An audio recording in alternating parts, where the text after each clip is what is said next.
ஜெய்பீம், நமோ புத்தாய. ஞாயிறு தம்ம உரையில் இணைந்திருக்கும் அனைவருக்கும் என்னுடைய வணக்கம்.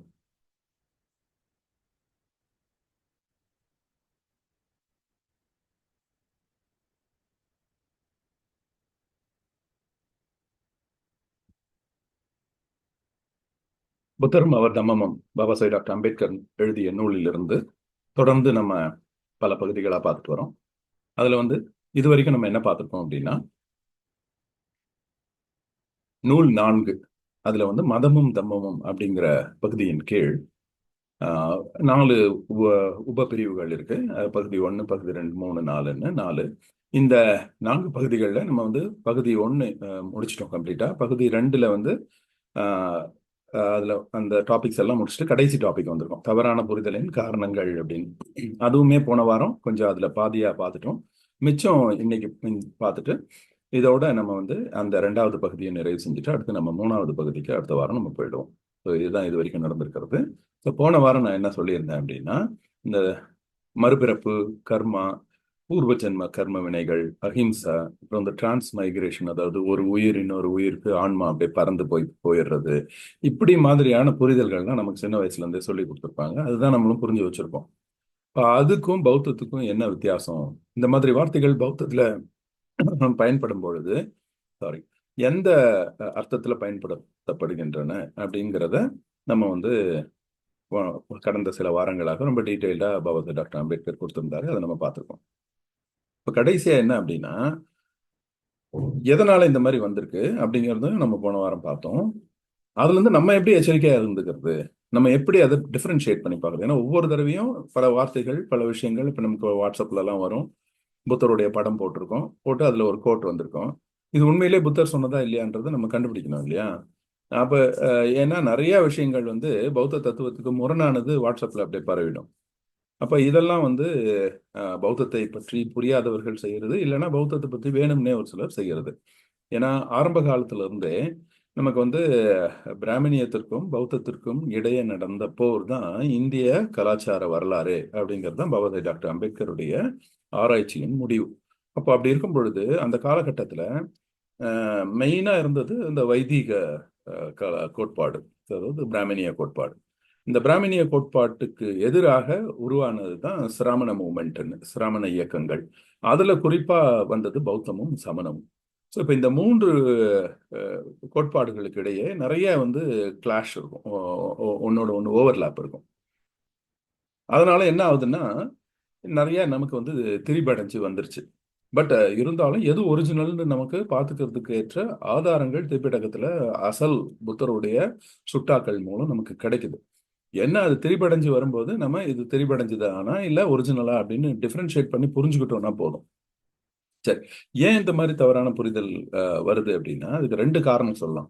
ஒண்ணு அந்த காலத்துல புத்தருடைய போதனைகள் எழுத்து கிடையாது. எல்லாமே அவங்க அந்த பிக்குகள் கேட்டுட்டு அவங்க மனப்பாடம் பண்ணிட்டு அதுக்கப்புறம் அவங்க ஊருக்கு போய் சாதாரண மக்களை பார்த்து அந்த பிரசங்கங்கள் செய்யணும், ப்ரீச்சிங். இது அதனால என்ன ஆகுதுன்னா, எல்லா பிக்குகளும் ஒரே மாதிரி மனப்பாடம் செய்யணும்னு அவசியம் இல்லை. ஒரு சிலர் மறந்துடுவாங்க, இல்லைன்னா ஒரு சிலர் அதை அவங்களுடைய புரிதலுக்கு ஏற்ற மாதிரி மாற்றி சொல்றதுக்கும் வாய்ப்பு இருக்கு. இது ஒரு காரணம். 2வது காரணம் என்ன அப்படின்னா, அதே காலகட்டத்தில் சமணமும் பிராமணியமும் இதை எதிர்த்து செயல்பட்டுச்சு, பௌத்தத்தை எதிர்த்து. அப்ப என்ன ஆகுதுன்னா, அவங்களுடைய தத்துவங்கள்ல அவங்களுக்கு இருக்கிற புரிதலை அவங்க கொஞ்சம் கொஞ்சமா இதுக்குள்ள நுழைக்க ட்ரை பண்ணாங்க. ஏன்னா பௌத்தத்தை வீழ்த்த முயற்சி செய்து அது முடியாம போகவே அவங்க என்ன பண்ணிட்டாங்க, பௌத்தத்துக்குள்ள நுழைஞ்சு அதை அபகரிக்க ட்ரை பண்ணாங்க. அது வரலாற்றுல பார்க்கும் பொழுது பிராமணியமும் அந்த மாதிரி முயற்சி செஞ்சது, சமணமும் அந்த மாதிரி முயற்சி செய்தது. அதாவது சமணம் ஜெயினம். ஸோ இந்த மாதிரியான ஒரு காலகட்டத்துல அப்ப வேணும்னே புத்தருடைய போதனைகள் பிராமணிய தத்துவத்தின்படியோ அல்லது ஜெயின தத்துவத்தின்படியோ திரிந்து போய் இந்த மனப்பாடம் செய்யக்கூடிய பிக்குகள் மைண்ட்ல உள்ள போறதுக்கும் வாய்ப்பு இருக்கு. இப்ப இதை 2 காலகட்டங்களா நம்ம பிரிச்சு பார்க்கலாம். ஒண்ணு புத்தர் வாழ்ந்த காலத்திலேயே, ஏன்னா புத்தர் வாழ்ந்த காலத்திலேயே கூட அவர் சொல்றத இந்த பிக்குகள் புரிஞ்சுக்கிட்டு அதுக்கப்புறம் போய் இன்னொரு இடத்துல சொல்லும்போது அவங்க மாத்தி சொல்றாங்க. ஏன்னா அவங்களுக்கு அது வரைக்கும் என்ன புரிதல் இருக்கும்னா, அவங்களுக்கு பிராமணிய புரிதல் தான். ஏன்னா பிராமணியம் இந்த நாட்டுல 1000 ஆண்டுகள் வந்த பிறகுதான் பௌத்தம் வருது. அப்போ 1000 வருஷமா அந்த கலாச்சாரத்துல இருக்கக்கூடிய ஒரு புரிதல் தான் அவங்கவங்க அந்த பிக்குகள் மைண்ட்லயும் இருந்தது. அப்போ புத்தர் அதை சொல்லும் பொழுது இவங்க தன்னுடைய பழைய பிராமணிய சிந்தனையிலே அதை புரிஞ்சுக்கிட்டு போய் தப்பா மக்கள் கிட்ட சொல்றதுக்கான வாய்ப்புகள் இருந்தன. அது வந்து புத்தர் காலத்திலயும் நடந்துச்சு. அதன் பிறகு புத்தர் காலத்துக்கு பிறகு வந்தது வந்து பாணகர்கள். இந்த பாணகர்களுக்கு வந்து அவங்களும் அதே மாதிரி சுத்தி வந்து பிராமணியம் வந்து அப்போ மறுபடியும் பௌத்தம் அழிந்த பிறகு மறுபடியும் பிராமணியம் வளர ஆரம்பிச்சிருச்சு மன்னர்களுடைய துணையோடு. அப்போ பிராமணிய தத்துவ தத்துவங்கள் கொஞ்சம் கொஞ்சமா இந்த பாணகர்களுடைய உள்ள நுழைய ஆரம்பிச்சது. ஸோ இந்த மாதிரி தான் அதனுடைய திரிபுகள் நடந்திருக்கும். ஆனா நமக்கு இதற்கான ஒரிஜினல் சுட்டாக்கள் வந்து இலங்கையில ஓலைச்சுவடிகள்ல கிடைச்சிட்டதுனால இப்ப அதை நம்ம வந்து எளிதா டிஃபரன்ஷியேட் பண்ணி பார்க்க முடியுது. அதை எப்படி பார்க்க போறோம் அப்படிங்கிறத நம்ம இந்த வாரம் தெரிஞ்சுக்க போறோம். இப்போ முதல்ல வந்து புத்தர் காலத்திலே நடந்த விஷயங்களை பார்ப்போம். புத்தர் காலத்துல என்ன ஆகுதுன்னா, டாக்டர் அம்பேத்கர் இங்க வந்து 5 சுட்டாக்களை வந்து உதாரணமா கொடுக்குறாரு. இதை போன வாரம் நான் மென்ஷன் பண்ணியிருந்தேன். இந்த வாரம் அது கொஞ்சம் டீட்டெயிலாக பார்க்க போறோம். ஒன்று வந்து அலகத்துப்பம சுட்டா, அப்புறம் மகா கம்ம விபாங்க சுட்டா, கன்ன கத்தல சுட்டா, மகா தன்ன சாங்கிய சுட்டா, ஜீவக சுட்டா. இந்த 5 சுட்டாவையும் கொஞ்சம் ஒரு ஒரு வரிகள் நம்ம பார்த்துட்டோம்னா, அப்போ என்ன மாதிரி பிழைகள் அப்போ நடந்திருக்கு, அதை எப்படி புத்தர் கரெக்ட் பண்ணியிருக்காருன்னு தெரிஞ்சுக்கிட்டோம்னா, நம்ம காலகட்டங்களில் நம்ம வந்து புத்தர் சொன்னதா யாராவது சொன்னா கூட இந்த ஒரு புரிதல் நமக்கு கிடைச்சிடும். முதல்ல எடுக்க போறது வந்து அலகத்தூப்பம்ம சுட்டா. அலகத்தூப்பம்ம அப்படின்னா பேரை கேட்டு பயந்துட வேண்டாம். அது நம்ம சுருக்க சின்ன சின்னதா பிரேக் பண்ணி பார்த்தீங்கன்னா ஈஸியா புரிஞ்சிடும். அலகத்து அப்படின்னா அலகத்துங்கிறது பாம்பு. உபமன உவமை, சிமிலி. உபம உவமை. ஸோ பாம்பை உதாரணமா வச்சு ஒரு சுட்டா எக்ஸ்பிளைன் பண்றாரு புத்தர். அதுதான் அலகத்துப்பம சுட்டா. இது எப்ப நடக்குது அப்படின்னா, அரித்தா அப்படிங்கிற ஒரு பிக்கு அவர் என்ன பண்றாரு, போய் மக்கள் கிட்ட பிரச்சாரம் பண்ணும்போது இந்த சென்சுவல் பிளஷர்ஸ் இருக்கு இல்லையா, புலன் இன்பம், சுவை, அப்புறம் காதுக்கு இனிமையா கேட்கறது, நல்ல ஒரு சுவாசம், நம்ம பர்ஃப்யூம் அடிச்சுக்கிறது, இந்த மாதிரி புலன் இன்பங்கள் நம்மளுடைய ஸ்பிரிச்சுவல், அதாவது நம்மளுடைய மனது வந்து முன்னேற்றம் அடை தியானத்துல வர்றதை வந்து தடை பண்ணும் அப்படின்னு புத்தர் சொல்லியிருக்கிறார். ஸோ இதுக்கெல்லாம் பெருசா அட்டாச்மெண்ட் வைக்கக்கூடாது. நமக்கு ஒவ்வொன்றும் ஒரு சுவை தான். இப்போ இன்னைக்கு வந்து உப்பு கம்மியா ஒரு உணவு கிடைக்குதுன்னா அது ஒரு சுவை, அதுக்கேற்ற மாதிரி நம்ம அதை சாப்பிடணும். அடுத்த நாள் வந்து சரியான அளவுக்கு உப்பு கிடைக்கலாம், அது ஒரு சுவை. ஸோ இந்த மாதிரி ஒவ்வொன்றும் ஒரு ஒரு சுவை தான் அந்தந்த உணவுக்கு ஏற்ற மாதிரி. அப்படிதான் நம்ம அதை பார்க்கணுமே ஒழிய, நம்ம வந்து முன்னாடி இப்படிதான் மைண்ட்ல ஃபிக்ஸ் பண்ணிட்டு நமக்கு இந்த மாதிரி தான் இருக்கணும்னு எதிர்பார்ப்போடு நம்ம பார்க்கும்போது அதுதான் வந்து சங்காரான்னு சொல்றது. நம்ம மனசுல ஏற்கனவே ஒன்று வச்சுட்டு நம்ம போய் அந்த ஒரு சாப்பாடு எடுக்கும் போதே நம்ம மைண்ட் வந்து ஒரு குறிப்பிட்ட அளவு உப்பு வந்து எக்ஸ்பெக்ட் பண்ணி வைக்கும். அதன்படி அது இல்லைன்னா நமக்கு உடனே கோவம் வந்துடுது. உப்பு கம்மியா இருக்க உடனே இது என்ன உப்பு இல்லாம அப்படின்னு உடனே நம்ம சமைச்சவங்க மேல கோவப்படுறோம், இல்லைன்னா எரிச்சல் ஆயிடுறோம். அங்க வந்து வீட்டில் ஒரு அன்பிளசன்ட் சுச்சுவேஷன் நம்ம உருவாக்கிறோம். ஸோ இதுக்கு தான் புத்தர் சொல்றது என்ன அப்படின்னா, நம்ம வந்து எதையுமே நம்ம மனசுல ஒரு ப்ரீஃபார்ம்டு ஒப்பீனியன் மாதிரி வச்சுக்க கூடாது. நம்மளுடைய ஐம்புலன்கள் கிடைக்கக்கூடிய அந்த சென்சேஷன்ஸ் ஒவ்வொன்றும் ஒரு ஒரு சென்சேஷன் தான். அதுல எதையும் அட்டாச் பண்ணக்கூடாது. இது நல்லது, இது கெட்டது, இதே மாதிரி எனக்கு வேணும், ஐயோ இந்த மாதிரி வரக்கூடாது அப்படின்னு எவன் ஒருவன் தன்னுடைய மனசை பழக்கிக்கிறானோ அவனால அவனுக்கும் பிரச்சனை இருக்காது, அவனை சுத்தி இருக்கிறவங்களுக்கும் பிரச்சனை இருக்காது. இதுதான் பௌத்தத்துடைய அடிப்படை. அப்ப ஆனா இந்த அரித்தாங்கிற பிக்கு என்ன பண்றாரு, அது என்ன ஒரு டேஸ்டா சாப்பிட்றதுல ஒரு தப்பா, கொஞ்சம் உப்பு ஆட் பண்ணி சாப்பிட்றதுனால அது எப்படி நம்மளுடைய மனசை வந்து தியானத்துல கொண்டு போறதுக்கு தடையா இருக்கும், எப்படி நம்ம வந்து நிப்பான அடையிறதுக்கு இது தடையா இருக்கும், இதுல வந்து புத்தர் வந்து அதை புரிஞ்சுக்காம சொல்றாரு அப்படின்னு இவரு நினைச்சுக்கிட்டு இவர் என்ன பண்றாரு, போய் மற்றவங்க கிட்ட எல்லாம் வந்து அந்த புலனின்பத்தை பத்தி நீங்க அதுபடி கவலைப்பட வேண்டாம், மற்றபடி நீங்க தியானம் செய்யுங்க, நல்லது பண்ணுங்க அப்படின்னா மற்ற போதனைகளை அவர் சொல்றாரு. இதை வந்து மற்ற பிக்குகள் வந்து பாக்குறாங்க. பார்த்துட்டு அரிதா கிட்ட போய் நீங்க வந்து தப்பா சொல்ற மாதிரி தெரியுது, புத்தர் சொல்ற மாதிரி இப்படி கிடையாது அப்படின்னா, அப்ப அரிதா வந்து அதை மாத்திக்கிற மாதிரி இல்ல இல்ல இல்ல நான் சொல்றதுதான் கரெக்ட் அப்படின்னு சொல்றாரு. உடனே என்ன பண்றாங்க, அவங்க புத்தர் கிட்ட போறாங்க. புத்தர் கிட்ட போன உடனே புத்தர் வந்து அரிதாவை வர வைக்கிறார். வர வச்ச உடனே ஒரு பெரிய மாங்குகள் எல்லாரையும் பிக்குகள் எல்லாம் உட்கார வச்சு ஒரு கூட்டம் போடுறார். அந்த கூட்டத்துல அரிதாவை கூப்பிட்டு இந்த மாதிரி நீ சொன்னது உண்மைதானா அப்படின்னு கேட்கிறாரு. அப்ப அவர் அரிதா ஆமா நான் அப்படிதான் சொல்றேன் அப்படிங்கிற. அப்போ உடனே அவர் வந்து திட்டுறார். புத்தர் வந்து ஃபூலிஷ் அப்படின்ற வார்த்தையை பயன்படுத்தினதா நமக்கு வந்து அதனுடைய ஆதாரங்கள் இருக்கு. அப்போ வந்து இது வந்து ஒரு ஃபூலிஷ், முட்டாள்தனமான விஷயம். அது வந்து என்னுடைய போதனைகளை நீங்க சரியா புரிஞ்சு கொள்ளாம இருக்கிறதுனால தான் இது வந்து நீங்க இந்த மாதிரி போய் சொல்றீங்க, நான் சொல்றது கவனிங்க அப்படின்னு சொல்லிட்டு அதுக்கு ஒரு உதாரணம் கொடுக்குறாரு. அப்போ இவர் வந்து இந்த புலனின்பம் ஏன் வந்து நமக்கு அஹ், துன்பத்துல கொண்டு போய் துக்கத்துல கொண்டு போய் விட்டுடும் அப்படிங்கறத அவர் எக்ஸ்பிளைன் பண்ணிட்டு ஒரு உதாரணம் சொல்றாரு. ஏன் இந்த மாதிரிலாம் நீங்க தப்பா புரிஞ்சுக்கிறீங்க, அதனால என்ன பாதிப்பு ஏற்படும் அப்படின்னா, இப்போ ஒருத்தர் பாம்பு பிடிக்க போறாரு. பாம்பு போய் பிடிக்கும்போது அதை வாலை பிடிச்சாலோ அல்லது அதுல உடம்புல எங்கேயாவது ஒரு இடத்துல பிடிச்சாலோ அது அப்படியே திரும்பி அவரை கடிச்சிடும். அப்போ அவன் செத்து போயிடுவான். ஆனா கரெக்டான இடத்துல அதனுடைய கழுத்து பகுதியை போய் பிடிச்சிடணும், தலைப்பகுதி கிட்ட பிடிச்சிட்டோம் அப்படின்னா அப்ப அதால ஒண்ணும் செய்ய முடியாது. அதுதான் சரியான பிடி. அதே மாதிரி தான் நான் சொல்ற விஷயங்களை நீங்க பிடிச்சிக்கும் போது அதை நீங்க தப்பான இடத்துல பிடிச்சிக்கிட்டீங்கன்னா, தப்பு தப்பா பிடிச்சிட்டீங்கன்னா அது உங்களையும் பாதிச்சிரும், உங்க சுத்தி இருக்கிறவங்களையும் பாதிச்சிரும். அப்ப சரியானபடி பிடிச்சிக்கணும், சரியானபடி புரிஞ்சுக்கணும் அப்படின்னு ஒரு உவமைப்படுத்தி சொல்றதுதான். இப்ப இது வந்து நமக்கு கூட இப்ப இந்த காலத்துல கூட பொருந்தும். நம்ம வந்து என்ன நினைக்கிறோம், நம்ம வந்து அந்த சொல்ல வர விஷயத்த நம்ம சௌகரியத்துக்கு நம்ம புரிஞ்சுக்கிறோம். அப்ப அதனால தான் பிரச்சனைகளே வருது. ஈவன் பாபா சாஹேப் டாக்டர் அம்பேத்கருடைய எழுத்துக்கள் கூட நெறைய பேர் வந்து அதுல பயங்கரமா பேசுவாங்க. அதுல வந்து இத்தனாவது தொகுதியில, இத்தனாவது பக்கத்துல, இத்தனாவது வரியில இப்படி இருக்கு, அப்படிலாம் சொல்லுவாங்க. ஆனா, அது வந்து நம்மளுடைய அன்றாட வாழ்க்கைக்கு எந்த வகையில் பயன்படுத்துது அப்படிங்கிற அந்த லிங்க் அவங்க யோசிக்க மாட்டாங்க.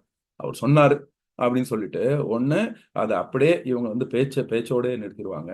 இல்லன்னா என்ன பண்ணுவாங்க, பாபா சாஹேப் டாக்டர் அம்பேத்கரையே கிரிட்டிசைஸ் பண்ணிடுவாங்க. அவர் இந்த இடத்துல இப்படி சொல்லியிருக்கிறாரு, அது தப்பு அப்படி சொல்லிடுவாங்க. அப்ப நம்ம எப்படி புடிச்சுக்கணும் ஒரு விஷயத்த அப்படின்னா, அது நம்மளுடைய அன்றாட வாழ்வியலுக்கு எந்த வகையில சம்மந்தப்பட்டிருக்கு அப்படிங்கிறத யோசிச்சு, அந்த சொல்ல வர விஷயங்கள அங்க லிங்க் குடுக்கணும். இந்த லிங்க் குடுக்கலன்னா, நீங்க அத சரியா புடிக்கலன்னு அர்த்தம். நீங்க பாம்ப தப்பா புடிச்சுட்டீங்க. அது திருப்பி உங்கள கொத்திரும். அதனால உங்களுக்கு வந்து ஆபத்துகள் ஏற்படும். அப்படிங்கிறது தான் இந்த அலக தூக்கமா சுட்டா. ஸோ இத நீங்க புரிஞ்சிருப்பீங்க. குழந்தைகள் கூட நல்லா தெரிஞ்சுக்கோங்க. நம்ம எந்த ஒரு விஷயத்த நம்ம பெரியவங்களும் வாத்தியார் சொல்லிக் கொடுத்தாலும் அதை சரியானபடி புரிஞ்சுக்கிறதோட இம்பார்ட்டன்ஸ் வந்து புத்தரே சொல்லியிருக்கிறார். அழகா தூக்கமா சுட்ட. இனிமேல் அது ஞாபகம் வச்சுக்கணும். பாம்பை தப்பான இடத்துல பிடிச்சோம்னா நமக்கு அடிச்சிருவோம். அடுத்தவங்க சொல்றத சரியானபடி நம்ம புரிஞ்சுக்கலன்னா நம்ம பாதிக்கப்பட்டுருவோம். ஸோ சரியான அர்த்தத்துல புரிஞ்சுக்கிறதுக்கு நம்ம கவனம். அந்த கவனம் எப்படி வரும்னா பௌத்தத்துல தியானத்தின் மூலம் வரும்.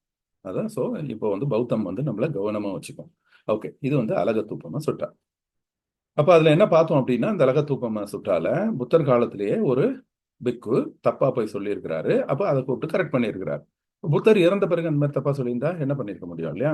அதனால தான் நமக்கு இந்த தீர்வுகள்லாம் வருது. அதே மாதிரி புத்தர் இருந்த காலத்துல எல்லா தப்புகளையும் அவர் சரி பண்ணியிருக்க முடியாது. எதெல்லாம் அவர் காதுக்கு வந்ததோ அதை சரி பண்ணியிருக்க முடியும். அந்த வகையில இன்னொரு விஷயம் வருது. இது வந்து மகா கம்ம விபாங்க சுட்டா. இங்க வந்து என்னன்னா, போத்தாலி புத்தா அப்படிங்கிற ஒரு புது மாங்க் அவர் அப்பதான் புதுசா சேர்ந்திருக்கிறாரு. அவரு வந்து என்ன பண்றாரு, இந்த கம்ம கம்ம விபாங்கா சுட்டாவ பத்தி அவரு கமெண்ட் பண்ணிடுறாரு. தப்பா சொல்லிடுறாரு. அதாவது என்ன சொல்றாரு அப்படின்னா, பௌத்தத்துல வந்து எப்பயுமே நம்ம ஏற்கனவே பார்த்தோம். அந்த கம்மா பகுதியில, அந்த செயல விட சிந்தனைக்கு தான் ரொம்ப முக்கியத்துவம். அதுதான் புத்தர் சொல்வார். சிந்தனை தான் ரொம்ப முக்கியம். ஏன்னா நம்ம வந்து அ ஒரு தப்பான விஷயத்த பண்ணணும்னு நம்ம மைண்டுக்குள்ள ஆசை இருக்கு. ஆனா, நம்ம சுத்தி அங்க வந்து சூழ்நிலை சரியில்லைங்கிறனால நம்ம அத செய்யாம வந்துட்டோம் அப்படின்னா, நம்ம நல்ல செயல் செஞ்சுட்டோம்னு அர்த்தம் கிடையாது. அதுவுமே தப்பான செயல். ஏன்னா, நமக்கு அந்த எண்ணம் தப்பான எண்ணம் தோன்றிடுச்சு. ஸோ அந்த மாரி எண்ணத்துக்கு தான் ரொம்ப இம்பார்ட்டன்ட். அது நான் நெறைய டீட்டெயில்டாவே அந்த கம்மா பகுதியில சொன்னேன். இவரு இந்த போத்தாலி புத்தா என்ன பண்றாரு, அத தப்பா புரிஞ்சுகிட்டு, புத்தருடைய போதனைகள படி, செயலும், பேச்சுக்கும் இங்க வந்து வேலையே கிடையாது. அதெல்லாம் எம்ப்டி. ஒருத்தன் செய்யறதும், ஒருத்தன் பேசுறதும் அது வந்து 0. ஒன்லி சிந்திக்கிறது மட்டும் தான். நம்மலாம் சிந்தனைய மட்டும் தான் நம்ம பேசிட்டு இருக்கணும் அப்படின்னு அத வந்து தவறா புரிஞ்சுக்கிறாரு. புத்தர் என்ன அர்த்தத்துல சொல்றாருன்னா, சிந்தனையோடைய விளைவு தான் பேச்சும் நடக்கும், செயலும் நடக்கும். அப்போ அந்த சிந்தனை ஒண்ணா இருந்துகிட்டு, செயல் வேற மாதிரி இருந்துச்சுன்னா, அப்ப நம்ம அத பிரிச்சு பார்க்கக்கூடிய விஸ்டம் நமக்கு இருக்கணும், அறிவு. அந்த அறிவு எங்க கிடைக்கும்? அதுதான் சரியான பார்வை. அது எப்படி நமக்கு கிடைக்கும்? அது வந்து தியானத்துல கிடைக்கும். ஸோ ஒரு எண்வழி மார்க்கத்த நம்ம பின்பற்றும் பொழுது, நமக்கே ஒவ்வொருத்தருக்குமே அந்த நாலேட்ஜ் கிடைச்சிரும். ஸோ எல்லாருக்குமே வந்து புத்தரே சொல்லி வச்சிருக்க மாட்டாரு. இந்த இந்த காலத்துல இந்த மாரி இந்த பெர்சன் வந்து இத்தனாம் தேதி உங்ககிட்ட பேசினா, அது அவன் தப்பா பேசுவான் அப்படின்லாம் சொல்ல முடியாது இல்லையா? ஸோ அவன் பேசுறது தப்பா ரைட்டான்னு புரிஞ்சுக்கிற சக்தியை உங்களுக்கு கொடுக்குறாரு. அதுதான் வந்து அந்த எண்வழி மார்க்கம். அத அத நம்ம புரிஞ்சுக்கிட்டோம் அப்படின்னா, நம்மளுடைய அன்றாட வாழ்க்கையில நடக்கிற விஷயங்கள நம்மளே பிரிச்சு பார்த்து தெரிஞ்சுக்குவோம். இது சரியா? இது ரைட்டான்னு, தப்பான்னு. இதுதான் உனக்கு நீயே ஒளியாயிருன்னு சொல்றது. அதனாலதான் புத்தர் எப்பயுமே நான் உனக்கு ஒளின்னு சொல்லவே கிடையாது. நீ தான் உனக்கு ஒளி. நீயே கண்டுபிடிச்சுக்கோ. கண்டுபிடிக்கிற ஃபார்முலாவை உனக்கு சொல்லி கொடுத்துறேன். அவ்வளவுதான். அப்போ வாழ்க்கையில எந்தெந்த இடங்கள்ல நம்ம முடிவுகள் எடுக்கணுமோ, அப்போ வந்து நம்ம சரியான முடிவு, தவறான முடிவுன்னு 2 இருக்கும். இந்த சரியான முடிவு எடுத்துட்டோம்னா நம்ம வந்து அதுல நல்லதை அனுபவிப்போம், சுகம். அதே தப்பான முடிவு எடுத்துட்டோம்னா அதனால கெட்டதை அனுபவிப்போம், துக்கம். ஸோ இந்த சுக துக்க இந்த ரெண்டையும் பிரிச்சு பார்க்குற அறிவு நமக்கு கிடைச்சிச்சு அப்படின்னா நம்மளே நம்மளுடைய வாழ்க்கையை ஹாப்பியா லிவ் பண்ணிட்டு போயிடலாம். அப்ப இதை பிரிச்சு பார்க்குற அறிவு தான் நமக்கு வந்து இந்த தியானம் கொடுக்குது, எண்வழி மார்க்கம் கொடுக்குது. அப்ப இந்த எண்வழி மார்க்கத்தை தான் புத்தர் வந்து போதிச்சிருக்கிறார். அப்ப இதை வந்து அந்த போத்தாரி புட்டா கிட்ட எக்ஸ்பிளைன் பண்ணிட்டு அதுக்கப்புறம் அவரை அனுப்புறாரு. இது வந்து மகா கம்ம விபாங்க சுட்டா. மகானா பெருசு, சூலனா சின்னது. இது வந்து டீடைல்டா சொல்லியிருக்கிறார். கம்ம விபாங்க சுட்டா. கம்மனா செயல், அதாவது பௌத்தத்தை பொறுத்த வரைக்கும் சிந்தனை. விபாங்க அப்படிங்கிறது அதனுடைய விளைவு. கம்ம ஒரு செயல், அதற்கான விளைவு. இதை வந்து டீடைல்டா எக்ஸ்பிளைன் பண்றது தான் மகா கம்ம விபாங்க சுட்டா. இது போத்தாலி புட்டாக்கு அவர் சொல்லி அனுப்புறாரு. அடுத்தது வருது கண்ணக்கத்தல சுட்டா. கண்ணக்கத்தலை அப்படிங்கிறது ஊர், அந்த ஊர் பெயர். கண்ணக்கத்தலால ஒரு உரையாடல் நடக்குது. இது ரொம்ப பியூட்டிஃபுல்லான உரையாடல். இன்னைக்கு நம்ம இன்றைய காலகட்டத்துக்கும் அது ரொம்ப பொருந்துற விஷயம். இதுல என்ன அப்படின்னா, கண்ணக்கத்தல பகுதியில புத்தர் தங்கி இருக்கும்போது அந்த பசை நதி, கோசல நாட்டு மன்னர் பசை நதி வராரு. அவர் வந்து புத்தரை பார்த்து பேசுறாரு. பேசும்போது அப்ப நான் இந்த மாதிரி கேள்விப்பட்டேன். அதாவது இந்த பிராமணர்கள் வந்து அந்த 4 வர்ணம் சொல்றான். பிராமணர், சத்திரிய, வைஷ்ய, சூத்ரன்னு சொல்றார். இந்த 4 பேருக்கும் வந்து ஒரே மாதிரியான புரிதல் இருக்காதாமே, பிராமணர்கள் வந்து எல்லாத்தையும் புரிஞ்சுக்குவாங்களாமே அப்படின்னு அவரு கேட்கிறார். அப்போ புத்தர் வந்து அப்படியெல்லாம் கிடையாது. யார் ஒருத்தருக்கு சரியான முயற்சி இருக்கோ அவங்க வந்து எந்த வர்ணமா இருந்தாலும் அவங்களால விஷயங்களை புரிஞ்சுக்க முடியும் அப்படி. இப்ப அதுக்கு வந்து ஒரு 2 உவமை சொல்றார். ஒரு உவமை என்ன அப்படின்னா, இப்ப வந்து அனிமல்ஸ் எடுத்துட்டு வந்து நீங்க பழக்கிறீங்க. அதை வந்து டேம் பண்றோம். அதை வந்து பழக்கிறோம் இல்லையா? அப்ப அந்த காலத்துல யானைகள்லாம் வச்சு பழக்குவாங்க. அப்ப அந்த மாதிரி பழக்கும் பொழுது எல்லா விலங்குகளும் ஒரே மாதிரி பழக்கிக்குமா? பழக்காது. அப்ப வந்து ஆனா எந்தெந்த விலங்குகளுக்கு நீங்க வந்து அந்த பழக்கிறத வந்து சரியானபடி கொடுத்துட்டீங்கன்னா அந்த யானையை நீங்க பழிக்கிற முடியும். ஸோ உங்களுக்கு வந்து அந்த பழக்கிற ஆள் பொறுத்து தான் இருக்கே ஒழிய அது வந்து நீங்க அனிமல்னு சொல்ல முடியாது. அப்போ நீங்க வந்து நல்லபடியா பழகுனீங்கன்னா அந்த விலங்கை வந்து பழக்கிற முடியும் இல்லையா அப்படின்னு கேட்கிறார். அப்போ அவர் வந்து சொல்றாரு, ஆமா எல்லா விலங்குகளையும் நாங்கள் கூட்டிட்டு வந்து பழக்கிடுவோம். அது வந்து பழக்கிற வழியில தான் இருக்கே ஒழிய அது அந்த விலங்கோட தவறு கிடையாது அப்படின்னு சொல்றாங்க.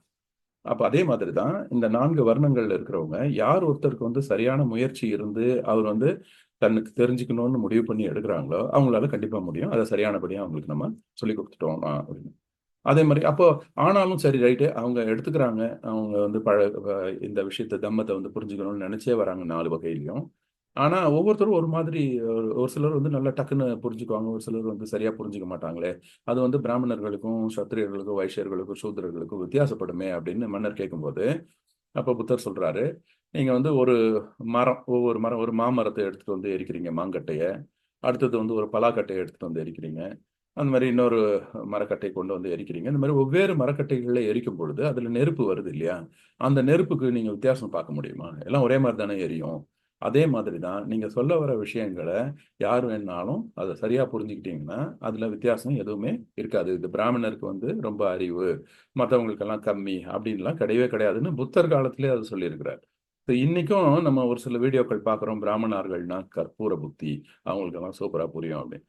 அது வந்து புத்தர் அந்த காலத்திலேயே அத வந்து மறுத்திருக்கிறாரு. அதுக்கு இந்த 2 உதாரணங்கள குடுக்குறார். ஒழுங்கா பழக்குனா எல்லா விலங்கும் தான் பழக்க முடியும். நீ எரிச்சினா எல்லா கட்டையும் ஒரே மாரி தான் எரியுது. அப்ப அந்த நெருப்பு வந்து எதுவுமே வித்தியாசப்படாது. அது சரியா எரிஞ்சுச்சுன்னா அந்த நெருப்பு வந்து ஒரே நெருப்பு தான். அந்த மாதிரி நம்ம வந்து மனிதர்களிடையே வேறுபாட பார்க்கக்கூடாது. நம்ம சொல்ற விஷயத்த சரியானபடி சொல்லிக் குடுத்து, அவங்களுக்கு அத கத்துக்கணுங்கிற ஆர்வம் இருந்ததுன்னா, அவங்க எல்லாருமே அந்த நல்லபடியா தான் அத புரிஞ்சுக்குவாங்க அப்படிங்கிறது தான் கண்ண கத்தல சுட்டா. அடுத்து வர்றது மகா தன்ஹ சாங்கிய சுட்டா. ஸோ இது வந்து மகா தன்ஹான்னா வந்து டிசையர், ஆசை. இப்ப வந்து என்ன ஆகுதுன்னா, இங்க வந்து சதி அப்படிங்கிற ஒரு சாத்திங்கிற ஒரு பிக்கு. அவரு போய் என்ன பண்றாரு, இந்த கான்ஷியஸ்னஸ் அதாவது உணர்வு, இப்போ ஒரு செவி உணர்வு, ஒரு சத்தத்தை கேட்ட உடனே நமக்கு ஒரு சத்தம் கேட்குது இல்லையா? அந்த சத்தம் அது வந்து ஒலி உணர்வு. இந்த உணர்வு தான் கான்ஷியஸ்னஸ்ன்னு சொல்றது.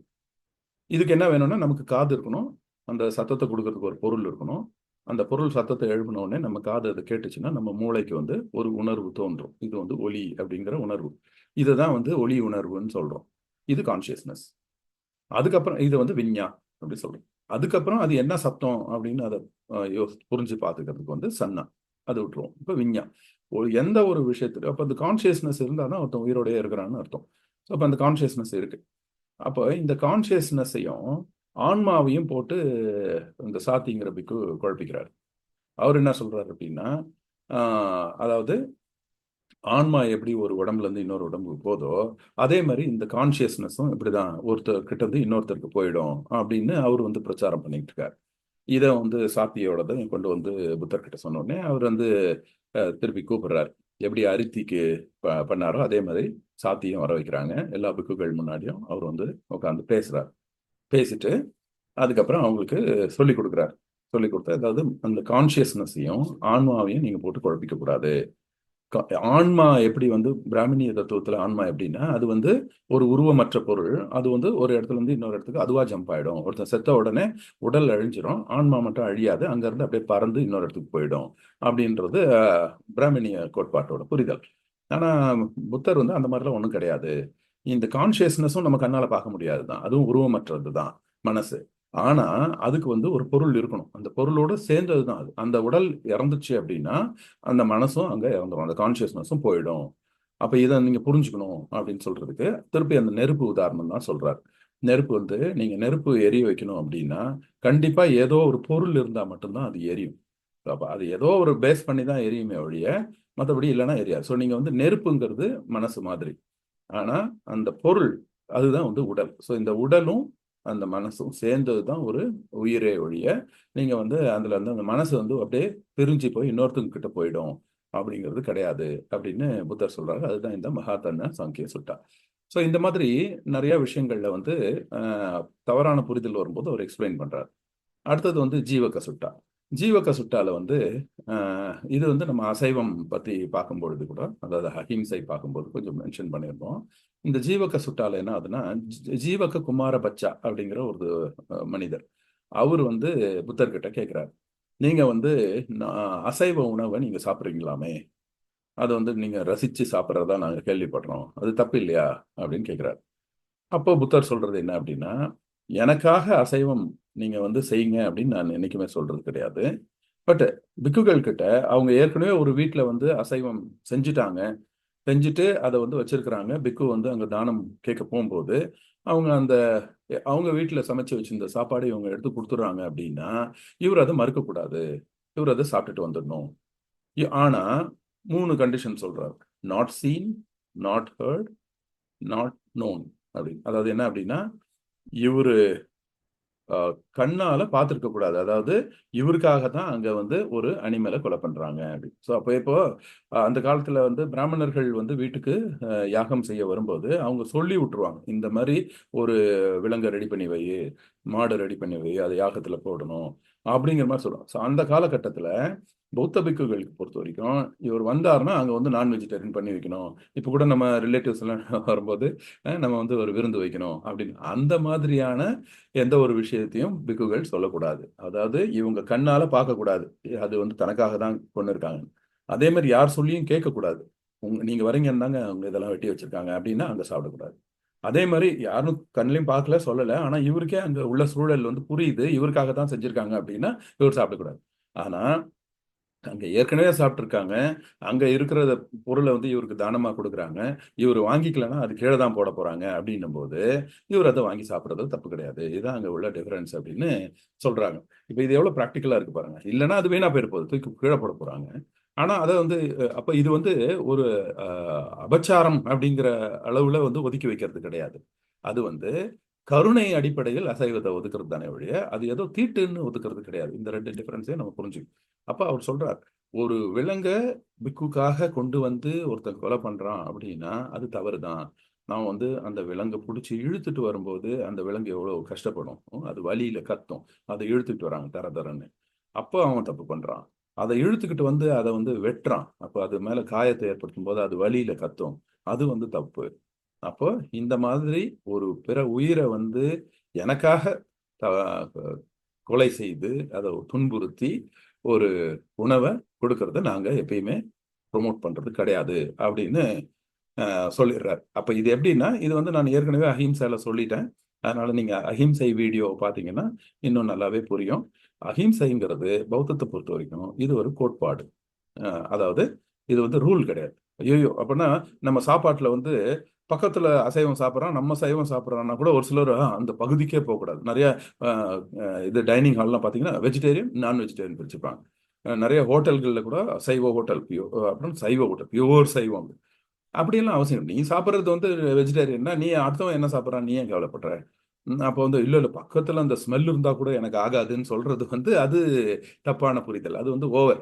அப்போ அந்த எக்ஸ்ட்ரீமில் வந்து புத்தர் கொண்டு போகிறது கிடையாது. நீ சைவம் சாப்பிட்றன்னு முடிவு பண்ணிட்டீங்கன்னா நீ சாப்பிடு. பக்கத்தில் இருக்கவன் சாப்பிட்றத வந்து அவனை வந்து கேவலப்படுத்தக்கூடாது. அதுக்கு உனக்கு அது சைவம் உயர்ந்ததுன்னு உன் மனசுக்கு தோணுச்சுன்னா நீ வந்து அவன் அசைவம் சாப்பிட்றவன் கீழே, அவன் வந்து கேவலம் அப்படின்னு சொல்றது தப்பு. அப்போ இது வந்து கோட்பாடு. அதனால தான் இது வந்து ரூல் கிடையாது. ஐயோ இதெல்லாம் சாப்பிட்டா அபிஷ்டு அபச்சாரம், கிட்டையே வரக்கூடாது. உங்க சாப்பாட்டுல வந்து ஒரு சொட்டு நான் வெஜிடேரியன் ஊத்திட்டான் ஒரு பந்தியில உட்காந்துருக்கீங்க, நீங்க வந்து வெஜிடேரியன், அவங்க வந்து நான் வெஜிடேரியன் ஊத்துறதுல ஒரு கரண்டி கொண்டாந்து தப்பா ஊத்திட்டாங்க அப்படின்னா உடனே ஐயோ ஐயோ பெரிய தப்பு நடந்து போச்சு. அப்படி கிடையாது. ஒரு பௌத்தர் என்ன பண்ணுவாரு, அதை அப்படியே ஒதுக்கி வச்சுட்டு அதே இலையில இவருக்கு தேவையான சைவத்தை சாப்பிட்டு வருவார். இந்த டிஃபரன்ஸ் உங்களுக்கு புரியும்னு நினைக்கிறேன். இத்தகைய புரிதல் தான் வந்து பௌத்தத்துல அசைவத்தை பொறுத்த வரைக்கும். ஓகே, அடுத்தது வந்து சரி. அப்போ இந்த மாதிரியான பிழைகள்லாம் வந்து நடந்தது புத்தர் காலத்திலயும் நடந்துச்சு. அதுக்கு பிறகும் அந்த பானகர்கள்னா புத்தருடைய போதனைகளை மனப்பாடம் பண்றதுக்குன்னே ஒரு சில பிக்குகளை தனியாக அலாட் பண்ணியிருந்தாங்க. அதையும் நான் போன வாரத்துல நான் சொல்லியிருந்தேன். அந்த ஒவ்வொரு நிக்காயாக்கும் ஒரு ஒரு தனி பானகர்கள் இருப்பாங்க. திக்க நிக்காய பானகர்கள், மஜ்ஜிம நிக்காய பானகர்கள்னு தனித்தனியா இருப்பாங்க. சுட்டபிட்டக்கா பானகர்கள்னு இருப்பாங்க. ஸோ இப்போ இவங்கள இந்த பானகர்கள் என்ன பண்றாங்க, கால ஓட்டத்துல பிராமணிய தத்துவம் வந்து மறுபடியும் பௌத்தத்தை அழிச்சிட்டு வரும்பொழுது அப்ப அந்த பிராமணிய தத்துவத்துல இருக்கிற விஷயங்களை இவங்க அதுக்குள்ள சேர்த்து விடுறாங்க. அப்ப இந்த மாதிரி தான் வந்து ஒரு சில விஷயங்கள் வந்து குழப்பமா இருக்கே ஒழிய மற்றபடி பௌத்தத்தினுடைய தத்துவம் வந்து புத்தரை புரிஞ்சுக்கிட்டீங்கன்னா இந்த பர்டிகுலர் விஷயத்துல புத்தர் இப்படி சொல்லியிருப்பாரா அப்படிங்கறத நம்ம ஈஸியா புரிஞ்சுக்க முடியும். அப்ப உடனே அதெல்லாம் இல்லை, இந்த சுட்டால சொல்லியிருக்கு, இங்க வந்து அவர் பெரிய அறிவாளி அவரே சொல்லிட்டாரு, அவர் சொன்னா தப்பா இருக்குமா, புத்தரை பத்தி அவர் சொல்லியிருக்கிறாரு அது இன்னும் தப்பா சொல்லியிருக்கிறாரு அப்படின்னு நம்ம யோசிக்கவே கூடாது. பௌத்த தத்துவத்தை புரிஞ்சுக்கிட்டோம் அப்படின்னா இல்ல இல்ல அது வாய்ப்பு இல்லை, ஏதோ ஒரு காரணத்தினால அங்க வந்து திரிபு அடைஞ்சு வந்திருக்கு அப்படின்னு நம்மளே அதை ரிஜெக்ட் பண்ணிட்டு போயிடலாம். அப்ப இதை நம்ம வந்து எச்சரிக்கையா இருக்கணும். இதுக்கு வந்து பாபா டாக்டர் அம்பேத்கர் 3 வழிமுறைகளை சொல்றாரு. எப்படி இதை தெரிஞ்சுக்கிறது? இப்ப யாரோ ஒருத்தவங்க வந்து உங்ககிட்ட இது வந்து புத்தருடைய போதனை அப்படிங்கிற மாதிரி சொல்றாங்கன்னு வச்சுக்கோங்களேன். அப்போ அதை வந்து உண்மையிலே புத்தருடைய போதனையா இல்லையா அப்படின்னு நம்ம தெரிஞ்சுக்கணும். இது நமக்கு அந்த இந்த ரைட் வந்து நம்ம கையில தான் இருக்கு. பௌத்தத்துல வந்து உனக்கு நீயே ஒளியாயிரு, நீ தான் முடிவு பண்ணணும் அது பௌத்தமா இல்லையான்ட்டு. யாரும் சொல்றாங்க ஒரு பெரிய வாத்தியாரு, ஒரு பெரிய அறிஞர், அவர் வந்து பௌத்தத்துல ஒரு பெரிய உபாசகர், பெரிய பிக்கு, அதனால அவர் சொன்னா கரெக்டா தான் இருக்கும். அப்படி கிடையாது. பௌத்தத்துல இதுதான் இந்த சுதந்திரம்.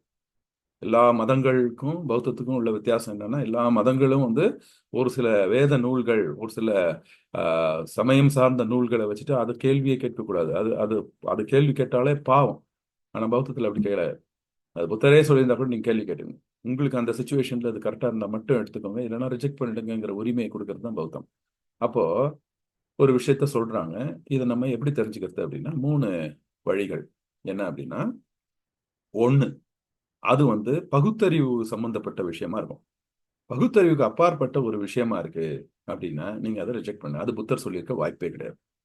ஏன்னா புத்தர் வந்து ஒரு பகுத்தறிவாளராக இல்லைனாலோ அல்லது தர்க்க ரீதியா, அதை தர்க்க ரீதியான லாஜிக்கல், ஸோ இவன் சொல்றதுல ஏதாவது லாஜிக் இருக்கா அப்படின்னு நீங்க யோசிச்சு பாருங்க. அதுல லாஜிக் இல்லைன்னா அது புத்தர் சொன்னதே கிடையாது. இப்போ பகுத்தறிவும் லாஜிக்கும் இல்லைன்னா புத்தரே ஒன்றும் கிடையாது அப்படின்னு பாபா சாஹேப் டாக்டர் அம்பேத்கர் மென்ஷன் பண்றாரு. அப்படின்னா நம்ம எல்லாருமே புத்தரை வந்து காலகாலமா 2500 ஆண்டுகள் ஆன பிறகும் உலகெங்கிலும் புத்தரை போற்றுறாங்க அப்படின்னா அதுக்கு காரணம் இந்த பகுத்தறிவும் லாஜிக்கல் ரீசனிங்கும் தான். ஸோ இது ரெண்டும் இல்லை அப்படின்னா புத்தர் வந்து கால ஓட்டத்துல அவர் காணாம போயிருந்திருப்பார். அப்போ புத்தர் சொல்றதா ஒரு விஷயம் உங்க காதுக்கு விழுந்துச்சுன்னா அதுக்கு வந்து மற்ற ஆதாரங்கள்லாம் இருக்காமா, இங்க இருக்கு, இந்த பௌத்த புக் நூல்ல இருக்கு, சுட்டாக்கள்ல இருக்கு அப்படின்லாம் சொல்றாங்க. அப்படியெல்லாம் இருந்தாலும் அது வந்து தர்க்க ரீதியாகவும் பகுத்தறிவுக்கும், தர்க்க ரீதியாக லாஜிக், உங்களுக்குன்னு ஒரு லாஜிக் இருக்கும் இல்லையா, ஏன்னா கொஞ்சம் கூட லாஜிக்கே இல்லாம பேசுறான்னு சொல்றோம் இல்லையா, அந்த மாதிரி லாஜிக்கே இல்லாம அந்த விஷயம் இருந்துச்சுன்னா நீங்க ரிஜெக்ட் பண்ணுங்க, அது புத்தர் சொல்லியிருக்க வாய்ப்பு கிடையாது. அதே மாதிரி பகுத்தறிவுக்கு சம்மந்தப்பட்டிருக்கும். இப்போ இந்த புத்தா சுட்டால வந்து இந்த சுட்டாவை சொன்னீங்கன்னா அப்படியே வந்து நீங்க பறக்கலாம் அப்படின்னு எவனா சொன்னாங்கன்னா அது பகுத்தறிவுக்கு அப்பாற்பட்ட விஷயம். அப்ப அதை நீங்க வந்து இது புத்தர் சொல்லியிருக்க வாய்ப்பே இல்லைன்னு நீங்க ரிஜெக்ட் பண்ணிடலாம். அதுல வந்து அந்த சுட்டா அவங்க சொல்லியிருக்காங்கன்னா இப்ப வேற ஏதோ அர்த்தம் இருக்கு. அதை நம்ம புரிஞ்சுக்கிறதுக்கு தான் முயற்சி செய்யணுமே ஒழிய இதை வந்து தப்பா புரிஞ்சுக்க கூடாது. அதாவது அந்த பாம்பு தப்பா புரிஞ்சுக்கிற மாதிரி தான். இப்ப இத நிறைய பேர் வந்து இப்ப மந்திரங்கள் சொன்னா பறக்கும், மந்திரங்கள் சொன்னா நெருப்பு வரும், நெருப்பு மழை வரும் அப்படிலாம் சொல்றாங்க இல்லையா? மந்திரங்கள் சொன்னா மழை பெய்யும்னு அதுக்கு வர்ண யாகம் எல்லாம் செஞ்சுட்டு இருக்காங்க. அதெல்லாம் வந்து பகுத்தறிவுக்கு அப்பாற்பட்ட விஷயங்கள். அப்ப அது வந்து லாஜிக்கல் ரீசனிங் கிடையாது. இப்ப லாஜிக் எப்படின்னா நீ அந்த மந்திரம் சொன்னீங்கன்னா அங்க நெருப்பு வரணும். ப்ரூவ் பண்ணி காமி. அது எங்க பண்ணாலும் வரணும். அதை யார் பண்ணாலும் வரணும். அப்பதான் அது வந்து ஒரு சயின்ஸ். ஒரு விஷயத்த எப்போ பண்ணாலும் வரணும் டைம். இன்னைக்கு காலையில பண்ணா வரும், சாயங்காலம் பண்ணா வரும். இல்ல கரெக்டா இந்த இந்த ஒரு குறிப்பிட்ட நல்ல நேரத்துல மட்டும்தான் பண்ணா வரும்னா அது சயின்ஸ் கிடையாது. அது எப்ப பண்ணாலும் வரணும். அதனுடைய சுற்றுச்சூழலுக்கு ஏத்த மாதிரி அது இன்னென்ன காரணங்களுக்காக இந்த இடத்துல வரும் அப்படின்னா வரணும். அதே மாதிரி அது எந்த இடத்துல பண்ணாலும் வரும். இல்ல அதெல்லாம் கோயில்ல போய் அந்த கருவறைக்குள்ள பண்ணா மட்டும்தான் வரும் அப்படின்னா அது கிடையாது. That's not science. அது நீங்க எங்க பண்ணாலும் வரணும். அதை யார் பண்ணாலும் வரணும். இல்ல இவரெல்லாம் பெரிய ஞானி அவர் பண்ணா மட்டும்தான் வரும் அப்படின்னா அது பகுத்தறிவுக்கு அப்பாற்பட்ட விஷயம். அப்போ எந்த ஒரு விஷயத்தையும் சயின்டிஃபிக்கா நீங்க எடுத்துக்கணும் அப்படின்னா அதை அவங்க ப்ரூவ் பண்ணட்டும். ப்ரூவ் பண்றது எப்படின்னா நீ பண்ணிக்காமி. அதை எப்ப வேணாலும் பண்ண நான் எப்ப சொன்னாலும் அதை நீ பண்ணினா அது வரும். ஒரு தீக்குச்சியை வச்சு நான் கொளுத்துனா இது எரியும் அப்படின்னு சொன்னாங்கன்னா அது சயின்ஸ். அது யார் கொளுத்துனாலும் எரியும், எங்க கொளுத்துனாலும் எரியும், எப்ப கொளுத்துனாலும் எரியும். அப்ப அது வந்து அறிவியல் சார்ந்ததுன்னு நம்ம அக்செப்ட் பண்ணிக்கிறோம். அதே மாதிரி தான் எந்த ஒரு விஷயத்தையும் புத்தர் சொன்னதா உங்ககிட்ட சொன்னா அது உங்களுடைய பகுத்தறிவுக்கும் லாஜிக்கல் ரீசனிங்க்கும் ஒத்து போச்சுன்னா அது புத்தர் சொன்னதா இருக்கலாம் அப்படின்னு நீங்க எடுத்துக்கலாம். அப்படி இல்லைன்னா அதை நீங்க அவுட் ரைட்டா ரிஜெக்ட் பண்ணிடலாம். இல்லைங்க இது புத்தர் சொன்னது கிடையாது அப்படி. Second point. அடுத்த விஷயம், எந்த ஒரு விஷயத்த புத்தர் சொல்லியிருக்கிறதா வந்தாலும் அது வந்து நம்மளுடைய அன்றாட வாழ்க்கைக்கு தொடர்புடையதா இருக்கணும். அதை தெரிஞ்சுக்கிறதுனால நம்ம ஏதோ ஒண்ணு நம்ம வாழ்க்கையில செய்ய போறோம் அப்படின்னு இருக்கணும். அப்படி சம்பந்தமே இல்லாத விஷயத்த புத்தர் எப்பயுமே சொல்லவே மாட்டார். இதுவுமே நம்ம ஏற்கனவே பார்த்திருக்கிறோம். அப்போ அந்த தண்ணியில நடக்கிற ஒரு ஞானி, தண்ணியில நடக்கிறாரு. அது பெரிய சக்தி. ஆனா தண்ணியில நடக்கிறதுனால நீங்க எத்தனை பேர் இங்க இருந்து இந்த கரையில இருந்து அந்த கரைக்கு தூக்கிட்டு போனீங்க அப்படின்னு கேட்கிறாரு புத்தர். அப்படி யாரையுமே தூக்கிட்டு போகாம நீங்க தண்ணியில நடக்கிறது எவ்வளவு பெரிய சூப்பர் நேச்சுரல் பவரா இருந்தாலும் அது யூஸ்லெஸ். அந்த மாதிரி தான் எவ்வளவு சிறந்த ஒரு செய்தியா இருந்தாலும் அது நம்மளுடைய வாழ்க்கைக்கு சம்பந்தப்பட்டிருக்கு, அன்றாட வாழ்க்கைக்கு மக்களுக்கு பயனுள்ளதா இருந்தா மட்டும்தான் அது புத்தர் சொல்லியிருப்பார். பயனற்ற விஷயங்களை அவர் சொல்றதே கிடையாது. அதனாலதான் இந்த உலகம் எப்படி தோணுச்சு, இது வந்து அழியுமா இல்ல அழிவற்றதா அப்படின்னா அது தெரிஞ்சுக்கிட்டு உனக்கு ஒன்றும் ஆக போறது இல்ல. நீ அன்றாட வாழ்க்கையில நடத்துக்கிறதுக்கு எது எது வேணுமோ அதை மட்டும் தெரிஞ்சுக்கோ அப்படின்னு சொன்னதுதான் பௌத்தம். ஸோ மனித நலனுக்கு தொடர்பில்லாத ஒரு விஷயமா இருந்தது அப்படின்னா நீங்க அதை ரிஜெக்ட் பண்ணிடலாம்.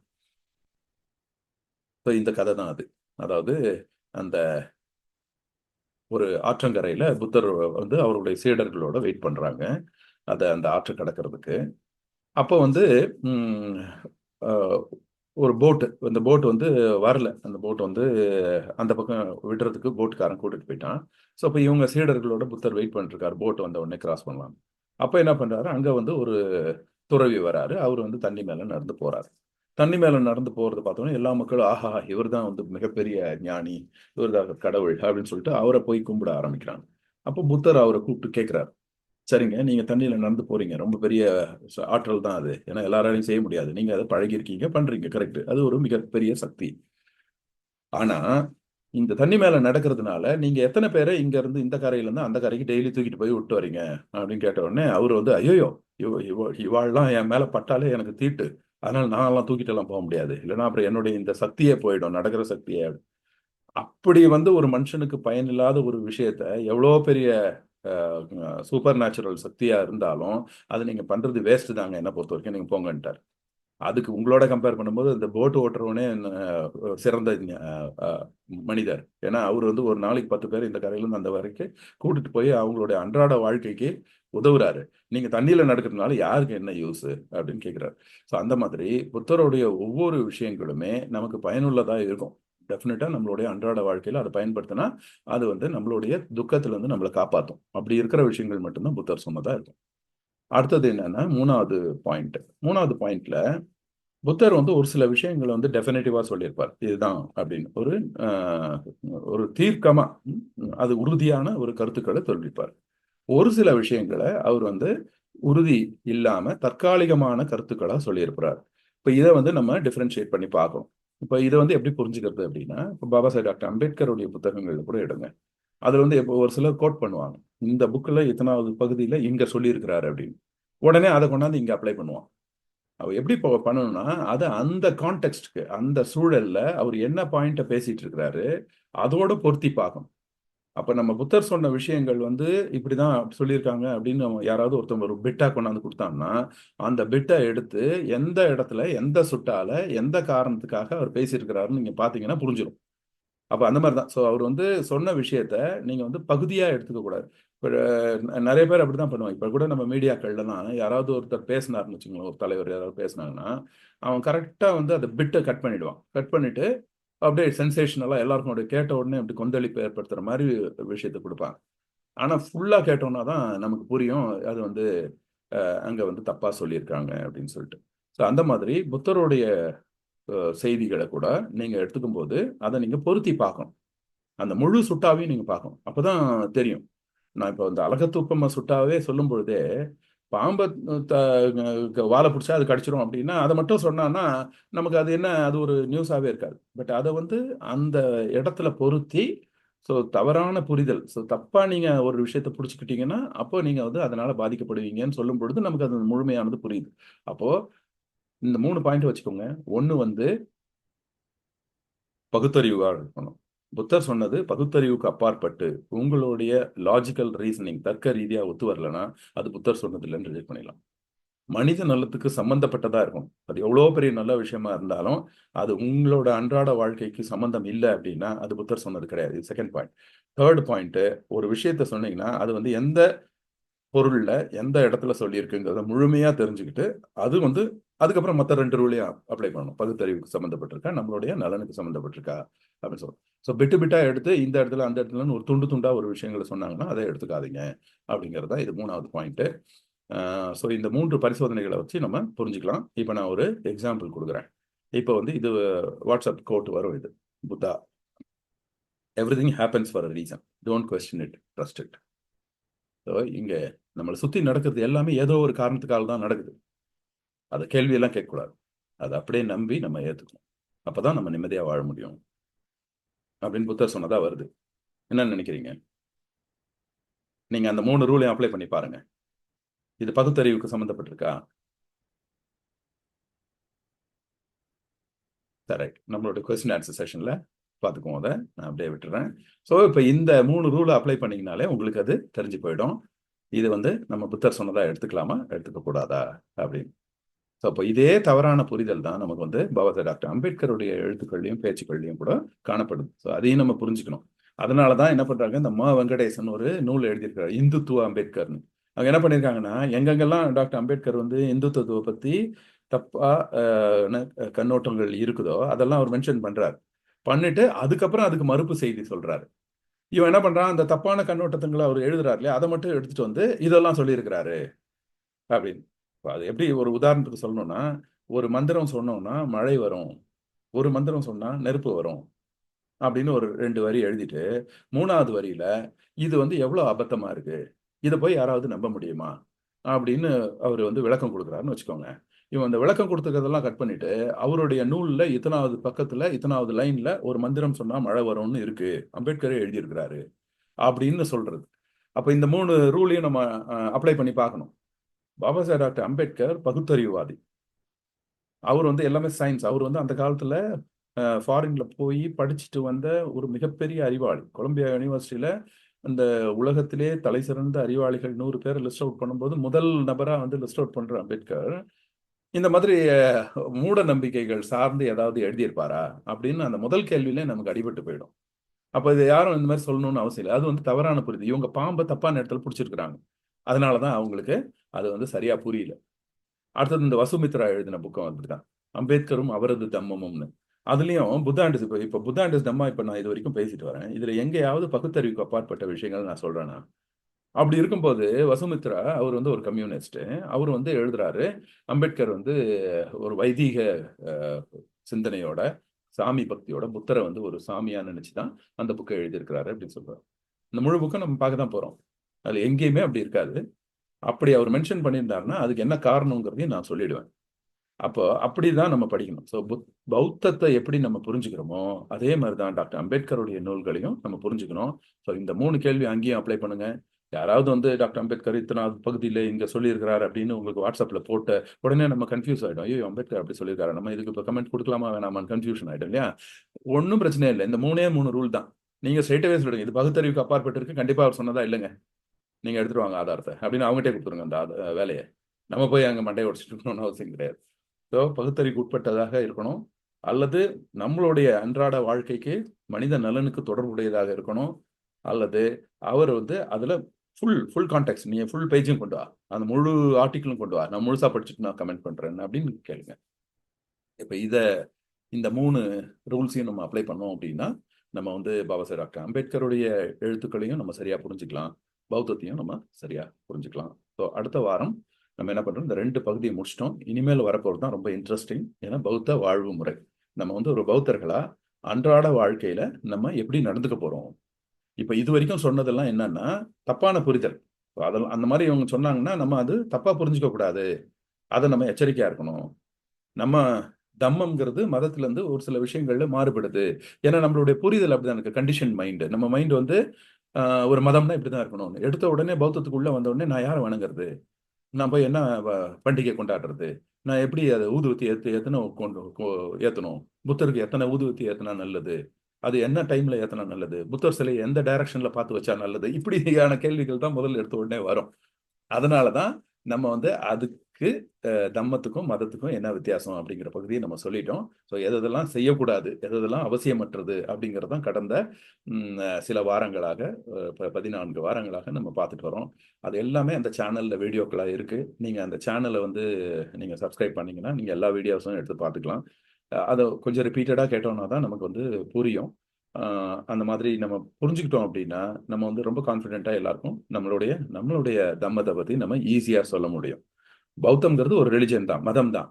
ஆனா அதனுடைய அர்த்தத்துல வரும்பொழுது அது மதம்ங்கிற பொதுவான புரிதலுக்கான அர்த்தம் இல்ல, அது தம்மம்ங்கிற அர்த்தத்துல நம்ம அதை பயன்படுத்துறோம் அப்படிங்கறத நம்ம நல்லா தெரிஞ்சுக்கணும். அதுக்கும் அந்த வார்த்தைகளுடைய வித்தியாசத்துக்கும் நான் நிறைய ஆரம்பத்திலே எக்ஸாம்பிள்ஸ் சொல்லிட்டேன். ஸோ அந்த பழைய வீடியோக்கள் பார்த்தீங்கன்னா உங்களுக்கு அதுவுமே புரியும். ஸோ இனிமேல் வரப்போறது நம்ம எப்படி நடந்துக்க போறோம் அப்படிங்கிறது தான். ஸோ ரொம்ப இன்ட்ரெஸ்டிங்கா இருக்கும்.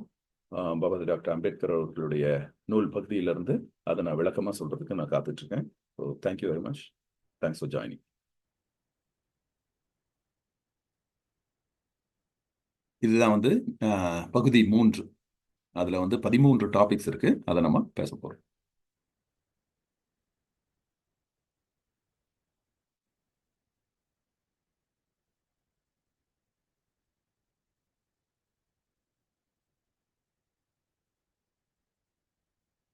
ஓகே, இன்னும் 5 நிமிஷம் இருக்கு. இன்னைக்கு கொஞ்சம் சீக்கிரமாகவே முடிச்சிருக்கேன். இப்போ நீங்க அன்மியூட் பண்ணிக்கலாம். ஏதாவது உங்களுக்கு கேள்விகள் அல்லது கருத்துக்கள் இருந்தால் தெரிவிக்கலாம்.